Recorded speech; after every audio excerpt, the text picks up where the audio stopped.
74ാമത് republic ദിനാഘോഷത്തിൽ രാജ്യം. ദില്ലിയിലെ കർത്തവ്യപഥിൽ രാഷ്ട്രപതി ദ്രൗപദി മുർമു ദേശീയ പതാക ഉയർത്തി. Egypt president Abdul Fattah al Sisi മുഖ്യാതിഥിയായി. രാജ്യത്തിന്റെ സൈനിക ശക്തിയും സാംസ്കാരിക വൈവിധ്യവും വിളിച്ചോതുന്നതായിരുന്നു റിപ്പബ്ലിക് ദിന പരേഡ്.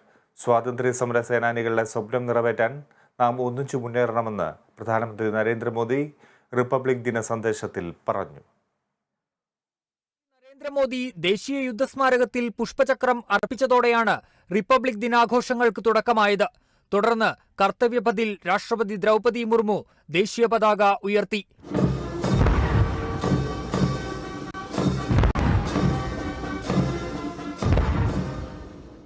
പ്രൗഢഗംഭീരമായിരുന്നു തുടർന്ന് നടന്ന റിപ്പബ്ലിക് ദിന പരേഡ്. ഈജിപ്ഷ്യൻ സൈന്യത്തിലെ 144 സൈനികർ അണിനിരന്ന മാർച്ച് പാസ്റ്റോടെയാണ് പരേഡിന് തുടക്കമായത്. പിന്നാലെ രാജ്യത്തിന്റെ സൈനിക ശക്തി വിളിച്ചോതി വിവിധ സൈനിക വിഭാഗങ്ങളും പരേഡിന്റെ ഭാഗമായി.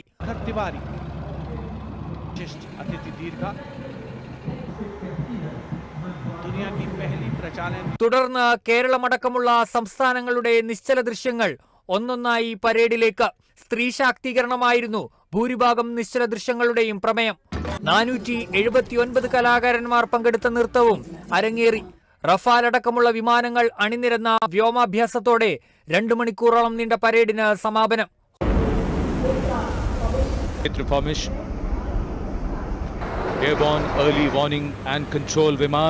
രാജ്യത്തെ സ്വാതന്ത്ര്യ സമര സേനാനികളുടെ സ്വപ്നം നിറവേറ്റാൻ എല്ലാവരും ഒന്നിച്ചു മുന്നേറണമെന്ന് റിപ്പബ്ലിക് ദിന സന്ദേശത്തിൽ പ്രധാനമന്ത്രി നരേന്ദ്രമോദി പറഞ്ഞു. രാജ്പഥിന്റെ പേര് കർത്തവ്യപഥ് എന്നാക്കിയതിനു ശേഷമുള്ള ആദ്യ റിപ്പബ്ലിക് ദിനാഘോഷമായിരുന്നു ഇത്തവണത്തേത്. സെൻട്രൽ വിസ്ത തൊഴിലാളികൾ, കർത്തവ്യപഥിലെ തെരുവു കച്ചവടക്കാർ തുടങ്ങിയവർ അതിഥികളായി പരേഡിൽ പങ്കെടുത്തു. National desk, Kerala vision news.